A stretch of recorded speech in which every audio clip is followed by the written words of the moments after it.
La guerre des étoiles est commencée, iOS 27 est annoncé et Claude rend Wall Street fou. Bienvenue dans le Buffer.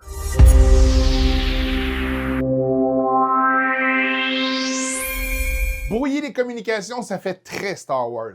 Mais une équipe de chercheurs des universités du Texas et de Stanford viennent de prouver que des satellites russes sont à l'origine de mystérieuses coupures du réseau GPS partout en Europe. Le phénomène se présente avec des vagues d'interférences très courtes, de moins de 10 secondes, mais d'une puissance qu'on n'a jamais vue avant. Leur particularité, c'est de frapper en même temps des stations au sol à l'échelle du continent européen au complet, de la Norvège à l'Espagne, en passant par la Pologne et en poussant des fois jusqu'au Canada. En analysant des données de 2019 à avril 2026, les scientifiques ont repéré 75 jours de perturbations synchronisées directement sur la fréquence principale du GPS américain. Identifier le coupable dans l'immensité de l'espace, c'est pas nécessairement facile, mais les chercheurs ont utilisé des enregistrements radio bruts captés en février 2026 à Amsterdam aux Pays-Bas et à Trondheim, vous m'excuserez la prononciation, à Trondheim en Norvège. En calculant la différence de temps d'arrivée du signal, ils ont été capables de cibler une zone en orbite avec une précision chirurgicale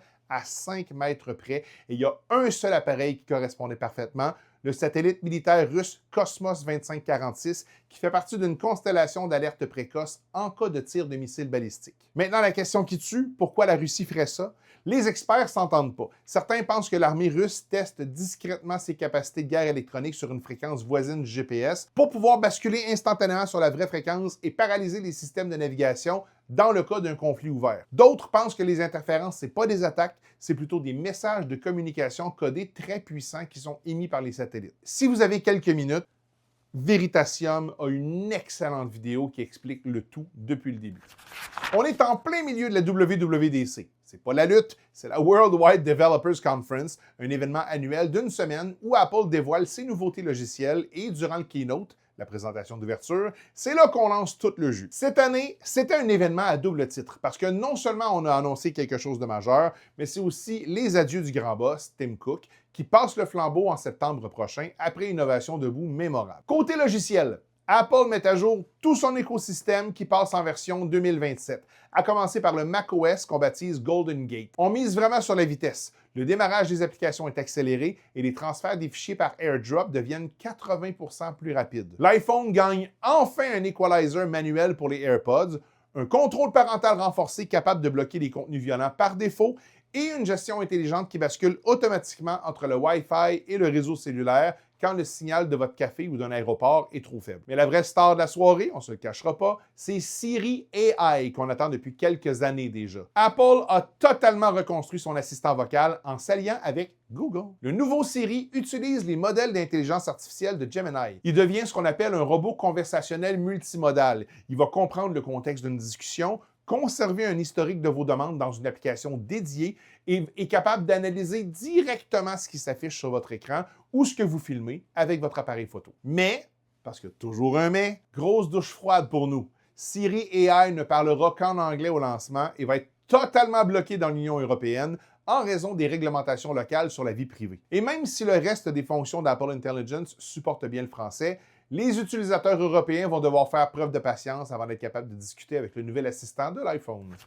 Et enfin, parlant d'intelligence artificielle, Anthropic vient de frapper un grand coup en ouvrant au grand public son tout nouveau modèle Claude Fable 5, Claude Fable 5. Vous vous rappelez peut-être qu'en avril dernier, Claude Mythos avait fait peur à tout le monde en raison de ses capacités phénoménales à détecter les failles informatiques, mais aussi à manipuler l'être humain. Anthropic avait même restreint son accès par peur que Mythos soit utilisé à mauvais escient. Maintenant, le modèle est accessible aux entreprises et aux abonnés payants grâce à l'intégration de barrières de sécurité strictes. Si vous posez une question trop dangereuse qui touche soit à la cybercriminalité ou à la biologie, le modèle se bloque automatiquement et va passer le relais à une version plus ancienne et sécurisée. Puis, parce que tout est dans tout, Anthropic vient tout juste de déposer, tiens, son dossier confidentiel d'introduction en bourse, avec un chiffre d'affaires qui s'est envolé à 47 milliards de dollars et une valorisation record de 965 milliards. La start-up dépasse maintenant son principal concurrent, OpenAI, qui prépare, tiens,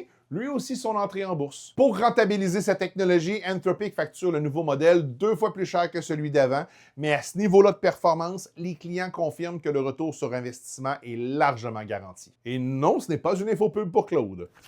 C'était le buffer du 10 juin 2026. Encore une fois, si vous avez appris quelque chose, aimez et partagez. Et gamers, réjouissez-vous! 2 bonnes nouvelles. Le chapitre 5 de Deltarune sera disponible le 24 juin et Nintendo a annoncé un remake de Zelda Ocarina of Time d'ici la fin de l'année sur la Switch 2. Fait que je vais être obligé de m'acheter une Switch 2. Pour la science, évidemment.